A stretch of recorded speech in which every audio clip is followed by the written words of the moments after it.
Tu te lances en tant que community manager ou tu es déjà en activité, mais tu galères à fixer le prix de tes services. Cette vidéo est faite pour toi. Bienvenue sur la chaîne du manager digital. Je suis consultant et formateur en community management et dans les métiers du digital depuis plus de 5 ans.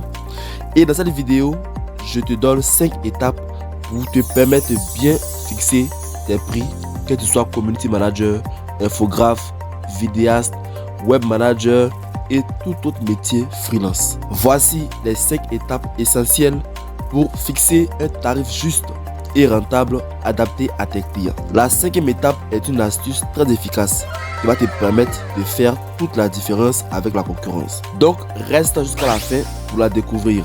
Like et abonne-toi si ce n'est pas fait et let's go. L'étape numéro 1, c'est d'établir un prix de référence. Qu'est-ce qui veut dire un prix de référence?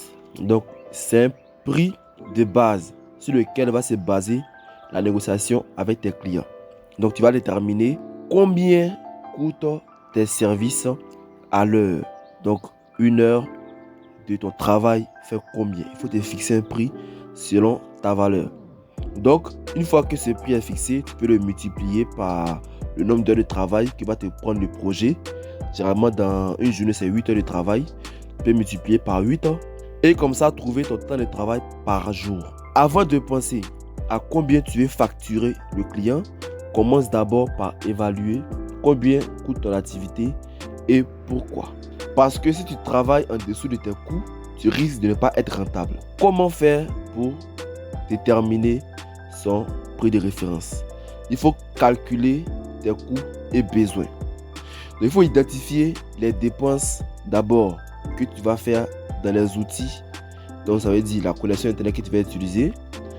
Si tu dois utiliser un logiciel qui est payant comme Canva Pro ou Filmora, il faut l'inclure dedans.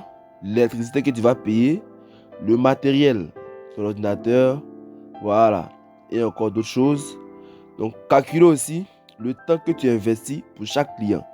Donc combien de temps ça va te prendre et les efforts que ça va te prendre en termes d'énergie. Donc tout ça, tu vas prendre ces informations-là pour déterminer un revenu mensuel. Donc si tu es une entreprise qui est légalement constituée, il y a aussi des impôts, il y a aussi des charges même immatérielles aussi que tu dois prendre en compte. Donc en prenant en compte tes dépenses fixes, ton temps, tes objectifs financiers aussi que tu vas atteindre, combien tu veux gagner par mois pour être rentable, tu vas faire une moyenne de tout ça et choisir un prix de base pour tes services. La deuxième étape, c'est d'adapter son prix selon le client et ses besoins. Il faut comprendre le client. Chaque client est différent. Certains ont de gros budgets, d'autres ont des budgets plus limités, mais leurs besoins et objectifs doivent te guider dans l'établissement de ton tarif. Donc, comment identifier leurs besoins?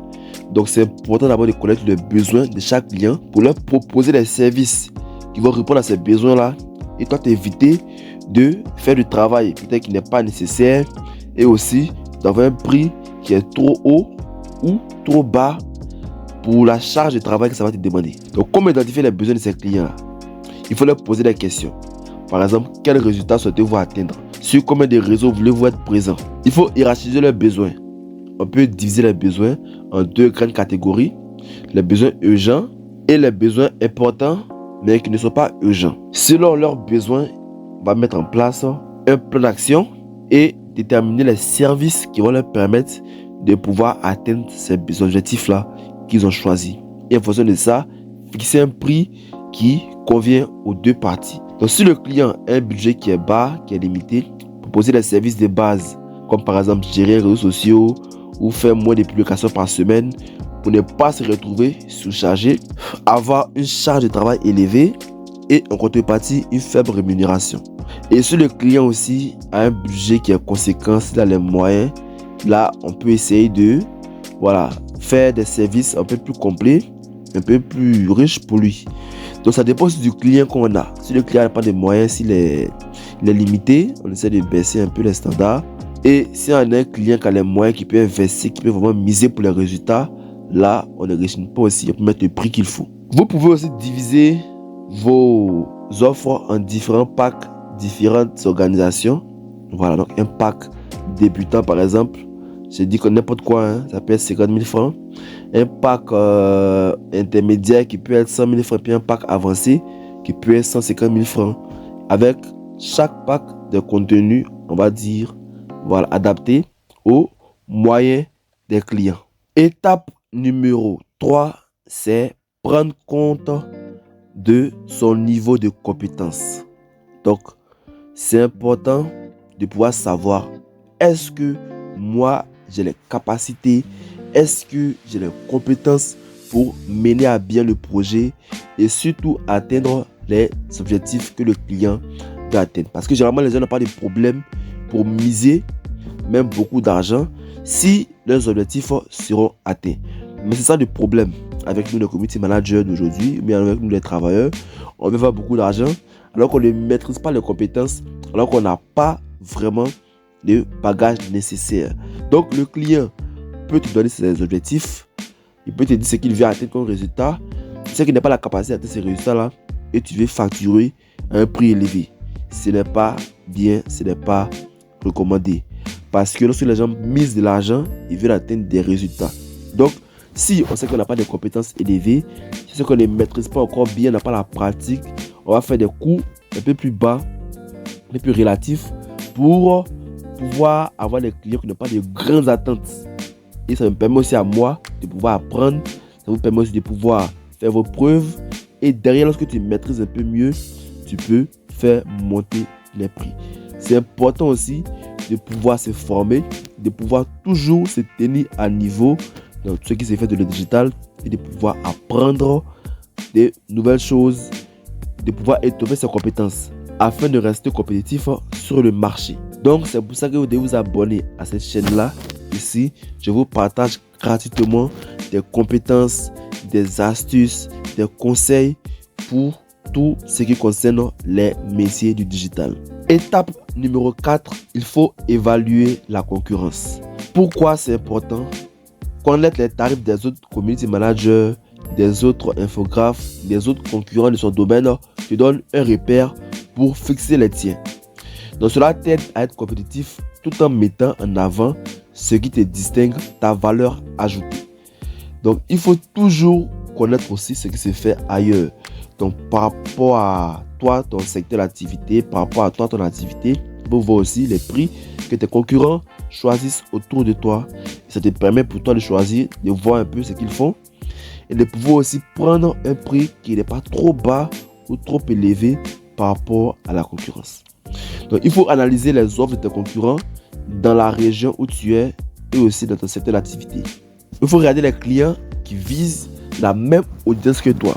Donc toi tu peux être community manager qui vise des PME, des petites entreprises, et il y a d'autres community managers qui visent des startups, des entreprises bien structurées, voilà, des grandes boîtes. Donc vous n'allez pas prendre les mêmes prix aussi. Donc il faut toujours te comparer aux gens qui s'adressent à la même cible que toi, qui veulent avoir les mêmes clients que toi. Regardez leur rapport qualité-prix aussi et identifier ce que tu peux offrir de plus. Voilà, quelle est ta valeur ajoutée à ce jour-là? Pourquoi est-ce que le client doit venir chez toi et pas aller ailleurs alors que vous avez les mêmes prix, alors que vous proposez les mêmes choses? C'est pas ta valeur ajoutée que tu mets dessus qui sera un plus pour lui. Donc par exemple ici, moi je peux te fournir des rapports du travail qu'on a fait chaque semaine. Ça peut être une valeur ajoutée. Voilà, moi je te crée une charte graphique en plus de tout ça. Ça peut être une valeur ajoutée. Moi, avec moi, je te propose le premier mois gratuit. Ça peut être ça aussi une valeur ajoutée. Donc, il faut toujours réfléchir à ce que je peux te proposer en plus de la concurrence. Mais attention, ne te compare pas trop. Si tu as plus d'expérience ou que tu offres un service personnalisé, justifie ton prix et reste confiant. La 5e étape est l'étape bonus qui va te faire toute la différence entre toi et tes concurrents, c'est d'ajouter des options. Donc, de proposer des services à la carte, des choses en plus. Comme par exemple, là, proposer un calendrier éditorial en plus. Tu peux dire au client, tes services coûtent 150 000 francs. Mais lorsque tu ajoutes 50 000 francs de plus, je te conçois une charte graphique pour toi. Je te conçois une stratégie digitale sur un an. Je te conçois un logo à peut-être 10 000 francs, 15 000 francs de plus. Donc, ça peut être, je peux analyser tes réseaux sociaux et te faire un bilan. Voilà, donc proposer des services à la carte, des choses spécifiques. Voilà, en plus des services de community manager, je peux te proposer des vidéos, mais je peux faire une publicité gratuite pour toi à tel prix qui vient soit s'ajouter en plus sur les services de base, ce sera payant, ou qu'on peut proposer aussi comme ça de manière isolée à vos clients. Donc cela vous permet de pouvoir avoir des appâts pour les clients qui ont de l'argent. Donc ceux qui ont de l'argent, ils vont aller vers ces services-là en plus parce que ça leur apporte encore un plus. Et ceux qui n'ont pas vont se contenter des services de base. Ça vous permet de pouvoir aussi proposer d'autres choses en plus des services de community manager pour varier vos clients et vos entrées d'argent. Il faut appliquer ça. Ça, c'est un bonus cadeau que je vous donne. Et si vous êtes arrivé jusqu'ici, vous likez et vous commentez. Merci en commentaire pour faire grandir l'algorithme et aussi permettre aux vidéos d'avoir une plus grande visibilité. Et vous pouvez aussi partager si vous avez des amis community managers à qui vous voulez présenter ces contenus-là. En résumé, retiens ces 5 étapes pour fixer un prix juste et bon pour tes services. Adapte à chaque client. Ajuste sans perdre ta rentabilité. C'est important de savoir à quel niveau est-ce que je suis rentable, à quel niveau est-ce que je gagne, à quel niveau est-ce que c'est un bénéfice. Analyser la concurrence aussi. C'est aussi important de proposer des services gratuits pour attirer aussi les clients, pour leur montrer un peu ce que vous valez. Mais ça, on va en parler dans une autre vidéo qui va arriver très bientôt sur la chaîne. Et toi, comment tu fixes tes prix? Tu me dis en commentaire. Ça peut aussi nous intéresser. À très bientôt sur la chaîne du Manager Digital.